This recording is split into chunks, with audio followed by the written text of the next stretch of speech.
Well, we are already a few days into the new year, January 2024. Some of you may have already taken on some New Year's resolutions, some goals that you want to achieve for for the year 2024.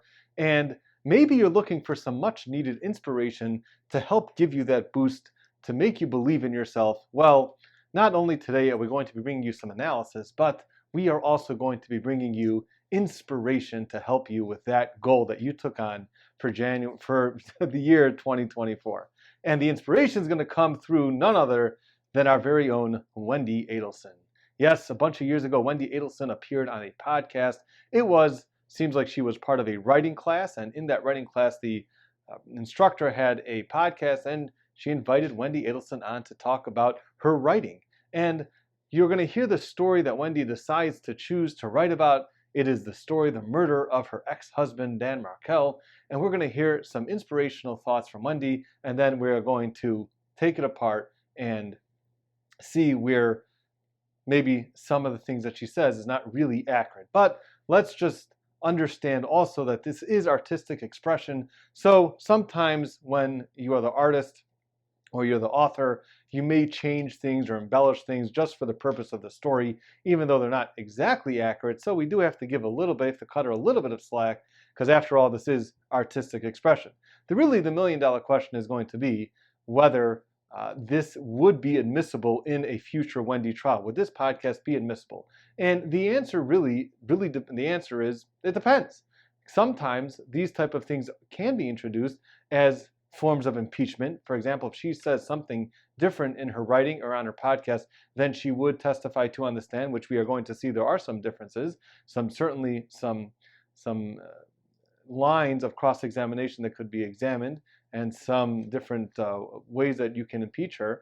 But some judges feel that this type of artistic expression should not be admitted at all. And that's also what we have, very similar to the Y&W Melly case, where you have his lyrics that were not admissible during trial, and the prosecutor didn't make a big deal about it because it's artistic expression. But you have in the Young Thug trial, you have a lot of his lyrics are going to be admitted because they could prove certain things from what he was expressing in his music. So this can be similar to that. This is just, remember, this is artistic expression. So therefore, the author is permitted, at least understood, for them to take some liberties and not really exactly keep to the same story. But we're going to be pointing them out anyway, because it's interesting to see which points she chose to leave out and which points she chose to embellish, things like that. So without any further ado, let's get to her first clip of her writing. On July 18th, 2014, someone shot my ex-husband in the head while he was pulling into our garage after he dropped our then 3- and 4-year-old sons off at school. I only found out this information when the police picked me up from a lunch date I was having with 2 girlfriends and insisted that I come with them back to the station, and then interrogated me for 8 straight hours, because it's usually the ex-wife. So some interesting observations. Number 1, she says that he was shot as he was pulling in. And I'm not sure why she decided to paint the picture as though he is in the process of pulling in, as opposed to being sitting and parked in his vehicle. You can tell me why you would think it's different. Perhaps an idea is that it seems a lot more malicious when a person is just sitting in their car and somebody just walks over to the window and shoots the person in the head, in this case Dan Markel. So it could sound a little less malicious if someone, as he's pulling in, he gets shot, as opposed to sitting in the car. That could be one possible reason why she decided to say it that way.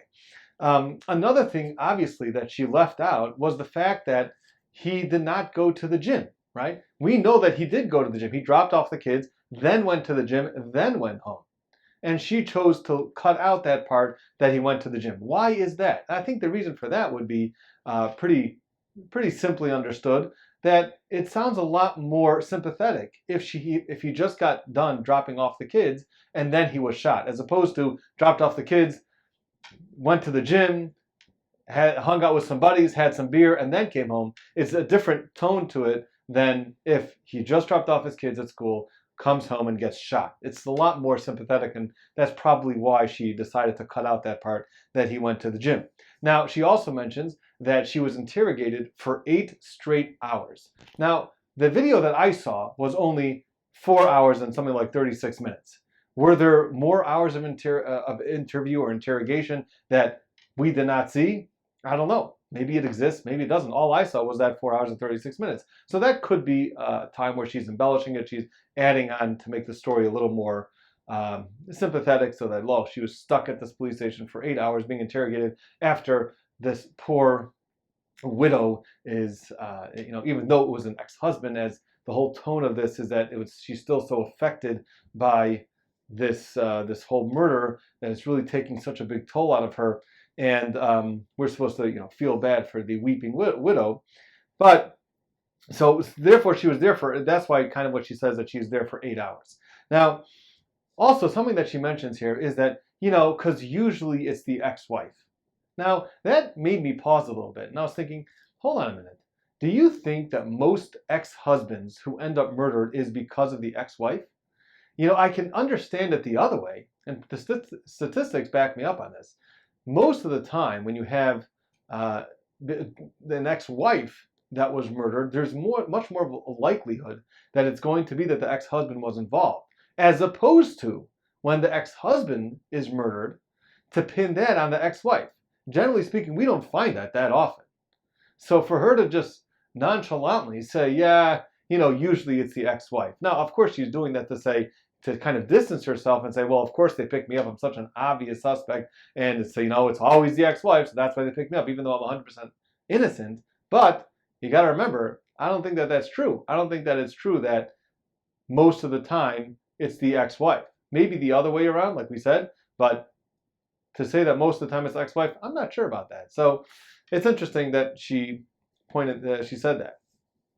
All right, what happened here is that part of the writing class, again, she's doing this writing. So part of the writing class is that she writes the story, says over the story, narrates the story, and then they give her some critiques, some criticisms, and then she's supposed to come back and say the story again. So this is what they did here. She went back, and now she's retelling the story again after some of the critique that she was given. So here it is the second time.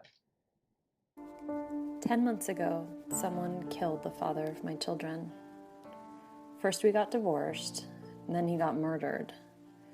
In casual conversations, I don't know whether to call him my ex-late spouse or my late ex-spouse, except that late ex-spouse sounds like latex spouse. Last July, someone, and we still don't know who, shot my ex-husband point blank in the back of the head as he pulled into our garage after driving our then 3- and 4-year-old sons to preschool. We married when I was in my mid-20s, when I thought I could cheat the system and marry a man I lacked passionate love for because, hey, didn't that die anyway during marriage? I saw his intellect and big heart and thought he would make a wonderful father for my children. Our marriage dissolved after the children arrived, as the loneliness of being married to someone that didn't view me as an equal crept in. I do believe he loved me the best way he knew how. I mean, he didn't like fiction, so why read my novel? It was logic, not a lack of love. So first she says the idea of first we got divorced, then we got murdered.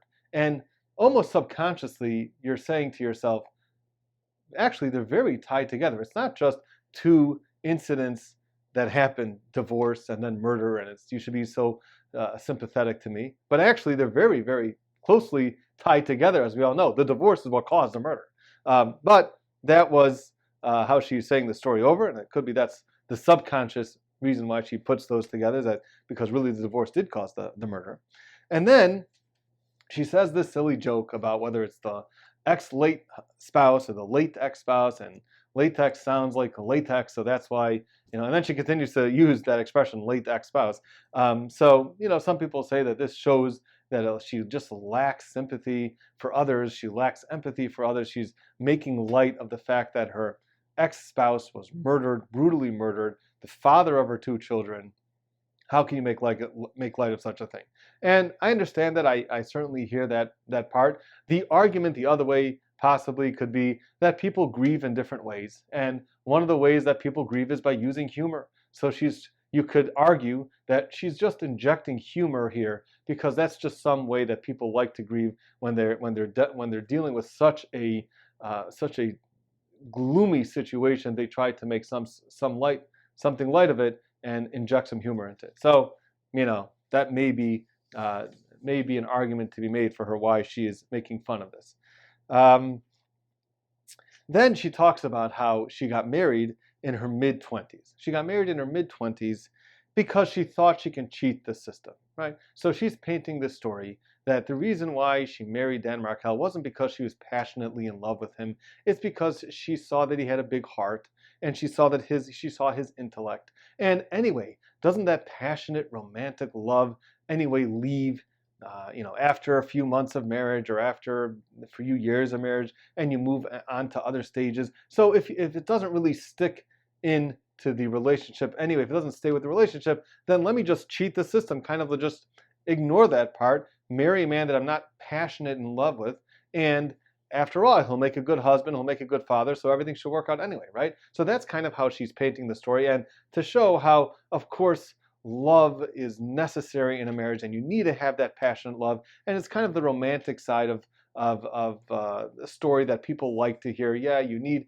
this romantic, passionate love in order to have a successful marriage. At least, certainly in the beginning of the marriage, it's a necessary part of the marriage, and it kind of helps the story, I guess, in that way, that people like to hear about that marriage only is able to succeed when you have this, at least for some part of it, a passionate romantic love. And she's kind of painting the picture that this is why her marriage was doomed to fail, because she didn't really marry him out of love. And then she continues and says that the marriage dissolved after the children arrived. And as this is her quote here, as the loneliness of being married to someone who didn't view me as an equal crept in. So after the children, for some reason, she only started getting this picture or this message from Dan after the children arrived.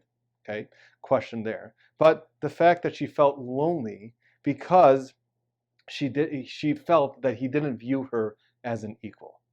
And that's why this marriage dissolved. And that's what she's trying to say. And after all, why would he even read her books, right? This is all about he tried to love her as much as he could through his intellect and through his, I guess, big heart, which she saw. But there seems to be an emotional part that was missing. And that's kind of what she's trying to say here, that, well, he loved me the best way that he could through his intellect. And that's why read your novel if I don't like fiction? So why should I read your novel? So number one, we know that Ruth Markel did say that Dan Markel did read her novel. That's number one. But number two is that is not really the reason why you got divorced, is it? It's not because, you just didn't have this passionate love for each other, and it's because you were young in your mid-20s and you thought you can cheat the system. That's not what it was, right? Come on. That's not what you said it was. You said it was that there was some major religious problems, that he wanted to raise his children a certain way religiously, and he was moving more towards the synagogue and moving more towards being strict on certain religious restrictions, and you didn't care about that. And that was creating a tremendous friction. And number two, let's not forget that you also said numerous times that he was psychologically abusive and emotionally abusive. That's the reason why the marriage dissolved, isn't it? It's not because of this, we didn't get married for love. So again, maybe you can chalk this up to artistic expression, and she's completely embellishing and lying about the story. But we all know that that's not really what she believes what happened to her marriage. So that's the next part. Okay, let's move on to the next clip. I sat on a bench last week to watch the boys play.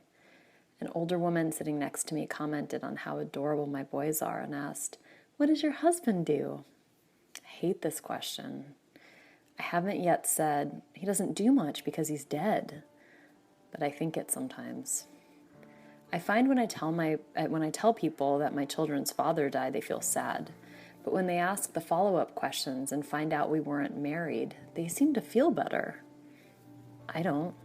So here we go. We have again another joke of hers that she's trying to make. Well, he doesn't do much because he's dead. So again, does that show a lack of sympathy and a lack of empathy? Sure, it can certainly show that. What are you making light of your husband's brutal murder and saying he doesn't do much because he's dead. I mean, come on. But on the other hand, you can argue that, this is just how she grieves. She grieves by inserting some humor into the situation. So the same argument that you can hear before, you can also go on a limb and make also now. Let's move on to the next clip. My mom and I have lived together for almost a year. She is selfless, generous, loving, and beautiful. She thinks she is fat. She once got turned down for Weight Watchers because she didn't have enough excess weight to be admitted to the program. She thinks she is stupid. My mom, who won the New York Spelling Bee for middle schoolers when she was only in the 6th grade.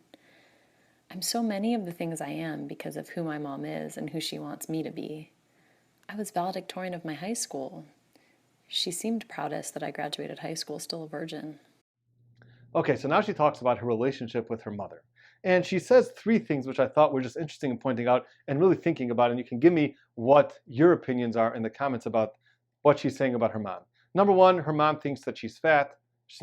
Donna thinks that she herself is fat. Not that she thinks Wendi is fat. Maybe she does also. But Donna thinks that she herself, Donna, is fat. And she doesn't even have enough excess weight to be admitted to the Weight Watchers program. So what do you think she's trying to convey with that message? Some women always think that they're fat, and therefore they're always thinking that they need to go on diets and exercise more and things like that. So what do you think she's really trying to do by pointing out that her mother fits into that category? What is she trying to say about her mother? Because I didn't really understand. I'm trying to understand, is this a compliment that she's trying to give her mother? I'm not sure. Let me know what you think about that. Number 2, she thinks that she is stupid.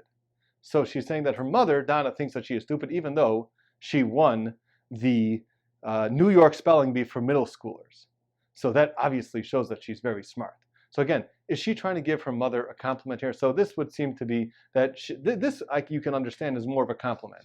That Donna thinks that even though she's really this very intelligent woman, but she's so humble because she just doesn't think that she's anything special. And the proof that Wendi offers that Donna is really very intelligent is the fact that she won the New York Spelling Bee for middle schoolers. And when I heard that, it just kind of struck out at me as, is that really the proof that you want to bring to show that your mother of 70 plus years of age is intelligent by going all the way back to 6th grade? Hasn't there been anything that she's done or proven her intelligence from 6th grade till her age now of 73 or something? So I thought that was a little interesting why she's pointing that's the specific point of proof that she brings. But you can let me know in the comments. Maybe, again, I'm not saying that it's easy at all to win the New York Spelling Bee for middle schools. I'm sure it's very difficult, and you probably have to be very intelligent to do it. I'm not putting that down in the slightest. I'm just curious as to why would she choose that example as opposed to anything that she accomplished later on in life. Maybe she went to some certain university. Maybe she graduated at the top of her class. Maybe she was close to valedictorian or salutatorian, or she cum laude, or some other type of achievement that she received that shows that she accomplished, that shows that she is an intelligent person. So that was just leaving me scratching my head. And then the last part that she makes, the last point that she makes about her mom is that although Wendi was a valedictorian of her high school, but her mom is proudest that she graduated a virgin. And seems to me simply that she's trying to say that her mother valued her ethical values more than her achievements or her scholastic achievements. So that was kind of showing that she's a very ethical and moral person. I guess that's what I would take from that. So that's what she's trying to say. That if you have any other thoughts about that or comments, please, as you know, don't be shy. Put them in the comments and let me know what you think. All right, let's go on to the next clip. My childhood friend Lisa told me this weekend that she never even knew I was unhappy in my marriage. I had no idea I hid it so well. Okay, so this is again interesting because she says that her childhood friend didn't even know that she was unhappy in her marriage. Now, we know that she's kind of flip-flopped on this issue. Did people know that she was unhappy in her marriage or not? She certainly said in her interview that her friends knew that she was unhappy in her marriage. So is this not really saying the truth? When she says her childhood friend didn't even know about it? That could also, again, maybe again for artistic expression, for the point of the assignment, she's trying to make it look like she just put out this amazing, strong, and happy front, even though she was going through such a hard part of her life and with this divorce, but she was still so strong that she put on this face that everything was great. And again, like we know from interview, she said that her friends did know that she was unhappy in the marriage. All right. Last cut we'll go to. Danny used to tell me that everyone thought I was such a nice person and such a good person, but he was the only one that knew the truth about what a bad person I was. He was convinced I had deluded everyone but him. So here we go. Danny would tell everyone that Danny would tell her that everybody thinks you're such a wonderful and nice person, and he is the only one who really knows the truth about her. And he was convinced that she deluded everyone. So what you're hearing from this is that obviously Danny is the issue here. If you're going the wrong way on the highway and everyone's going against you, well, that's very easy for you to realize. Hey, if everyone is saying one thing and I'm on the other side, then obviously I'm the one who's wrong. That's kind of what she's trying to paint the picture here, that Danny was just completely mistaken about this. He is the only one in the world who thinks that I'm not a nice person. Everybody else thinks I'm a nice person. And he's trying to spin that in the way that I just delude everybody. So we see that really he is the problem here. Now, the truth is that unfortunately, very often in abusive marriages, a lot of times the partner who is doing the abusing in the community, they look like a wonderful person. They can be very involved in the community. They can be very helpful in the community. And other friends and families can think that they're just wonderful. And yet, behind closed doors, they turn into a completely different person. And this happens. This is well documented. This happens. And that's why sometimes it's very difficult for people that are in abusive marriages to come out against their spouse, because their spouse is so recognized and looked up to in their community. This does happen plenty of times. So the fact that she's trying to paint this picture, that Danny was the only one who's saying that I wasn't just this very nice, wonderful person, it could be true, sure. Could be that sometimes happens, that you have a person who's completely delusional and they think that you're crazy when really you're not. But on the other hand, it also does happen plenty of times in abusive marriages where one person who's doing the abusing, as soon as they're outside in the public, they look like wonderful people and they actually do wonderful things. And that's why sometimes it's very, very difficult and very sensitive for that other person to get out of the marriage. Anyway, so that's just another point. These are some of my observations. You can let me know what you think about this podcast. You can listen to the full podcast if you like. But this was most of the parts of the podcast that I thought were interesting. So that will be it for today. Please, if you haven't yet, please subscribe, like the video so we can continue bringing this analysis. All right, that's it. We'll see you next time.